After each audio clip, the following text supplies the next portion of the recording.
আমাদের প্রিয় ভাই আমাদের মাঝে উপস্থিত, আল্লাহ কবুল করে।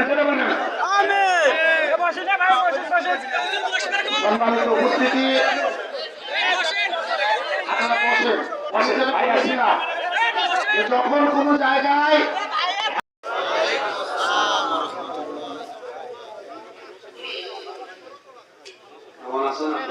আলহামদুলিল্লাহ, আপনি কেমন আছেন? দাঁড়িয়ে আছেন,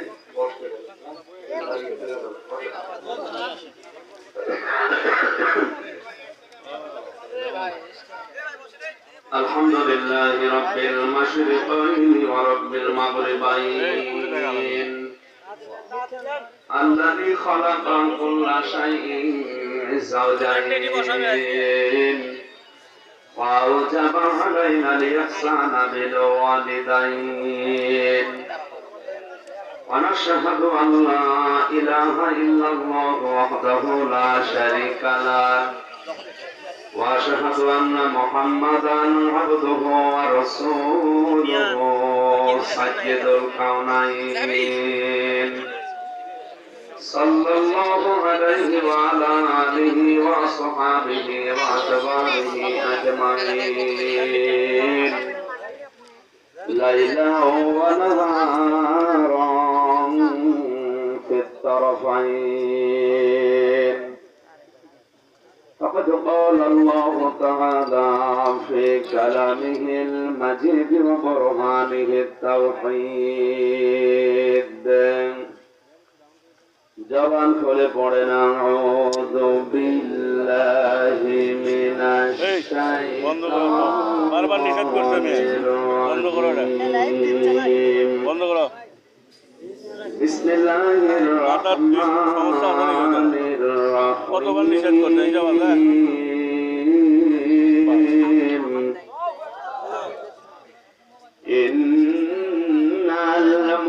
সমস্যা আছে এই জন্য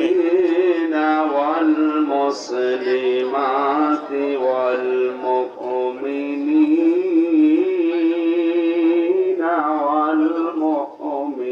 والمؤمنات والقانتين والقانتات والصادقين والصادقات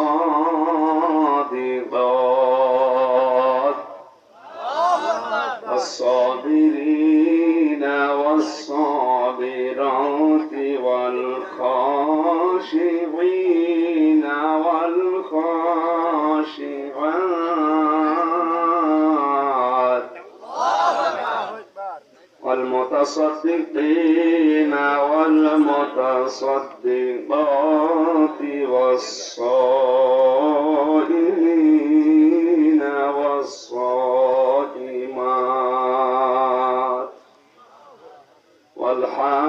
والحافظين فروجهم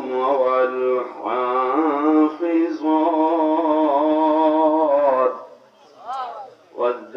والذاكرين الله كثيرا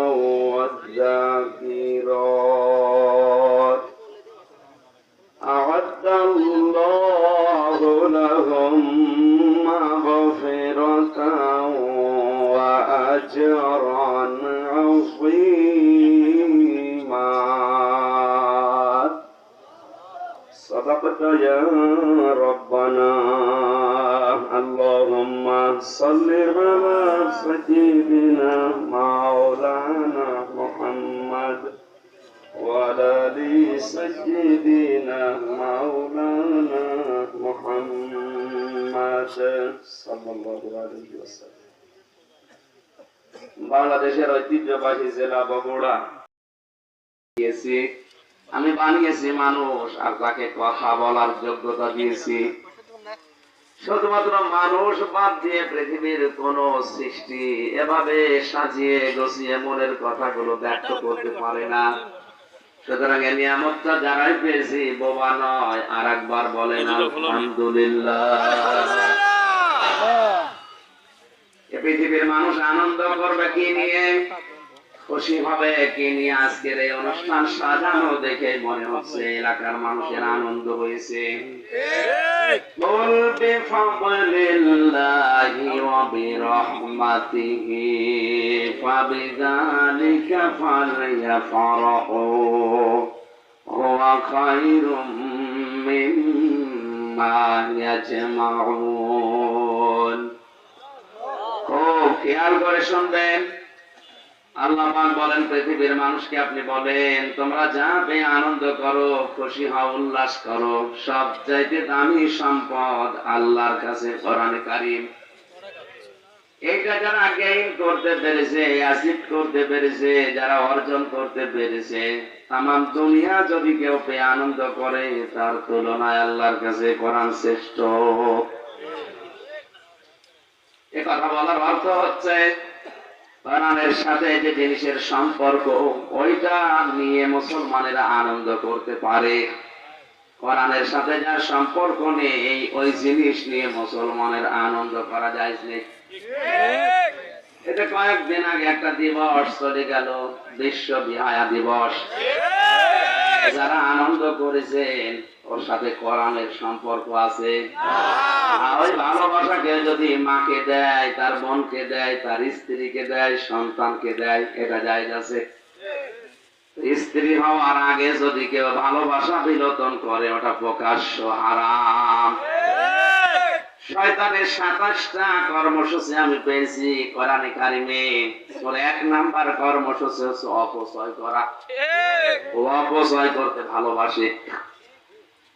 কোরআনে কারিমে আল্লাহ জানিয়েছেন ইন্নাল মুবাদ্দিরিনা কানু ইখওয়ানাশ শায়াতিন ওয়া কানাশ শাইতানু লিরাব্বিহি কাফুরা। অবশ্যই পৃথিবীতে যারা অপচয় করে এরা শয়তানের ভাই। কোরআন পড়ে আপনি কোন জায়গায় শয়তানের ভাই এই কাজ করলে কথা পাবেন না। শুধু একটাই কথা, যারা অপচয় করে তাদেরকে আল্লাহ শয়তানের ভাই বলে আখ্যা দিয়েছেন। আল্লাহ শুধু বলেই শেষ করেননি, কাজেও দেখিয়েছেন যে আমি আল্লাহ নিজেও অপচয় করি না। এই যে আশপাশে অনেকেই বিড়ি খেয়ে বেড়াচ্ছে, এটা অপচয় না? ওই যে বিড়ি যে খাচ্ছে দিকে তাকাস, আল্লাহ তোর বুদ্ধি আছে।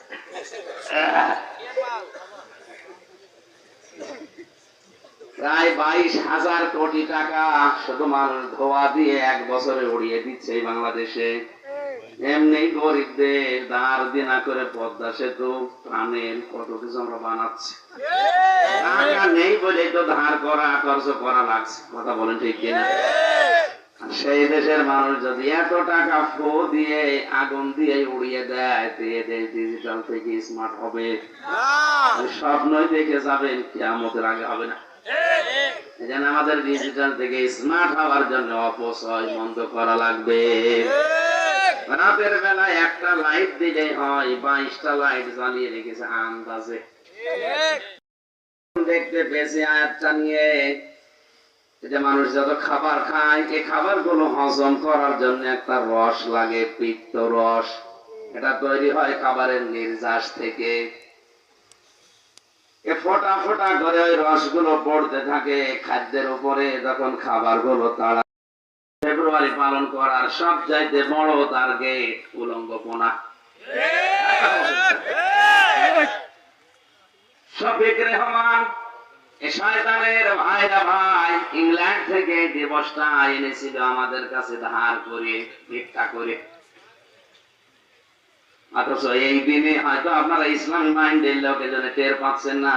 কলেজ বিশ্ববিদ্যালয়ের দিকে তাকান, এদিনে যে কত মানুষ তার ইজ্জত হারিয়েছে, ফেরেশতারাও লিখে শেষ করতে পারছে না। এজন্য আমাদের সাবধান হওয়া লাগবে। শয়তান কিন্তু জান্নাত থেকে হযরত আদম এবং হাওয়াকে বের করে দেবে উদ্দেশ্য তার ছিল না। এইদিকে তাকান। আমি যতগুলো তাফসীর পড়েছি, মুফাসসিরিন ইকরাম লিখেছেন জান্নাত থেকে শয়তান আদম এবং হাওয়াকে বের করে দেবে উদ্দেশ্য তার ছিল না। ওর উদ্দেশ্য ছিল কি করে এদের লজ্জার স্থান দেখা যায়, এই জন্য শয়তান হচ্ছে যৌনবাদী। আর আমাদেরকে যারা মৌলবাদী নাম দিয়েছেন, অসুবিধা নেই, মৌল মানে মূল। আমরা মূলে আছি, পৃথিবীর সব চাইতে বড় মূলে আছে আমার আল্লাহ। আল্লাহকে যারা ধরে রাখে, তার কোরআন যারা মানে সাজ্জিদুল মুরসালিন, 1 ঘন্টা কথা বললে আমি কমপক্ষে 20 ঘন্টা ওই আয়াতের উপরে দেখে আসি। যত তথ্য আছে সব ডেলিভারি দিতে গেলে হয়তো অনেক সময় লাগবে, এই জন্য তাড়াতাড়ি করছি। আলেম যারা আছে তারা বুঝতে হবে সিন শব্দের শাব্দিক অর্থ সাজ্জেদ। সিন মানে কি? সাজ্জেদ মানে নেতা। সবাই মিলে আমরা রহমত কামনা করলাম, দয়া কামনা করলাম যার উপরে, তিনি সাধারণ মানুষ না, তিনি আমাদের নেতৃত্বের গুণাবলী। এটা আলাদা জিনিস। যে ব্যক্তি নেতা হয়ে মানুষের অধিকার নষ্ট করে, তার জন্য নেতা হওয়া রাজনীতি করা জায়েজ নেই। এটা তো আমি বানালাম না, মানে কোথায় আছে বলে? কোরআনে তো কোন জায়গায়? সূরা বাকারা 1 নাম্বার পারা 18 নাম্বার পৃষ্ঠার 4 নাম্বার লাইনের আর 6 নাম্বার লাইনের 124 নাম্বার আয়াতে তথ্য আছে। হযরত ইব্রাহিমকে আল্লাহ জাতির নেতা বানিয়েছিলেন, জাতি না মানুষের নেতা, ইমাম বানিয়ে দিয়েছিলেন। তিনি সঙ্গে সঙ্গে ওই দিন আল্লাহকে জানিয়েছেন, আল্লাহ নেতা হওয়ার যোগ্যতা কি শুধু আমাকেই দিলে? আলা ওয়া মিন যুররিয়াতি, নাকি কিয়ামত পর্যন্ত আমার সন্তানাদি যারা দুনিয়ায় আসবে এরাও পাবে? আল্লাহ ওই দিন সাফ জানিয়ে দিয়েছেন, ক্বালা লা ইয়ানালু আহাদিস সালিমিন। এই যে ইয়ানালু, এটা মুজারে, বর্তমান, ভবিষ্যৎ, প্রেজেন্ট, ফিউচার। আল্লাহ পাক বলেন, হ্যাঁ নেতৃত্ব দিতে তোমার সন্তানদের ভেতরে মানুষ পারবে, কিন্তু যারা জালেম তাদের জন্য আমার কোনো অঙ্গীকার নেই। এই আয়াত দ্বারা বোঝা যায় জালেমদের জন্য নেতা হওয়া, রাজনীতি করা হারাম। আর এখন যারা দুনিয়ায় যত বড় জালেম হয় সে তত বড় নেতা হয়। আমাদের আবার নিষেধ করে না, আপনারা এই লাইনে আসার দরকার নেই। আপনারা মসজিদে বসে, খানকায় বসে হু হু করেন, অথচ আল্লাহ আমাদেরকে পাঠিয়েছে কোথায়? কোথায়? ইন্নী জাইলুন ফিল আরদি খলিফা, অবশ্যই আমি খলিফা পাঠাতে চাই জমিনে। কোথায়? বগুড়াবাসী, আপনার মেধা যদি থাকে, আপনি যোগ্যতা থাকলে মিলান। আল্লাহ কিন্তু ইন্নী জাইলুন ফিল মাদারিসি খলিফা বলেননি যে মাদ্রাসায় খলিফা করে পাঠালাম। ইন্নী জাইলুন ফিল খানকা খলিফা, তোরে খানকায় পাঠালাম, তুই খলিফা হয়ে যা। ইন্নী জাইলুন ফিল মাসাজিদি খলিফা, মসজিদে পাঠালাম, শুধু ওখানে দায়িত্ব পালন করলে শেষ হয়ে যাবে না, আপনাকে পাঠিয়েছেন আল্লাহ জমিনে। কোন জায়গায়? আরো জোরে বলেন কোথায়? বাংলার মুসলমানেরা আজ আমরা জমিনে নেই, এই জন্য জালেমরা জমিন ফাঁকা পেয়ে 180 মাইল বেগে চালাচ্ছে। যখন যা মনে আসে তাই করছে। কথা বলছে, অত বোঝার দরকার নেই, হালকা বোঝে। দেখেন তো আজ আমরা জমিনে নেই, জালেমরা জমিটা ফাঁকা পেয়েছে, মন মতো যা লাগে তাই করে। আমরা যেহেতু খানকায় আছি, ও খানকার খলিফা হয়ে বসে আছে। তোরে খানকার খলিফা হওয়ার জন্য কে বলেছে? তোরে বলেছে আল্লাহ জমিনের খলিফা হওয়ার জন্য। এই শব্দটা কাজ বিকৃত করে এমন একটা অপমান জায়গায় নিয়ে গেছে, যারা চুল কেটে যায় তাদেরকে অনেকে এলাকায় খলিফা বলে। কাপড় সেলাই করে ওলাও নাকি খলিফা। এমনকি দাঁতের যারা ডাক্তার, আমি অনেক জেলায় শুনেছি ওদের ডাক্তার বলে না, বলে খলিফার কাছে যাচ্ছি। কোথায় নিয়ে গেছে শব্দগুলো? অথচ পৃথিবীর শ্রেষ্ঠ সৃষ্টি মানুষ, তারা এ জমিনের খলিফা। বলেন, আল্লাহ আমাদেরকে সাজ্জিদেনা হিসাবে বিশ্ব নবীকে মানার তৌফিক দিন।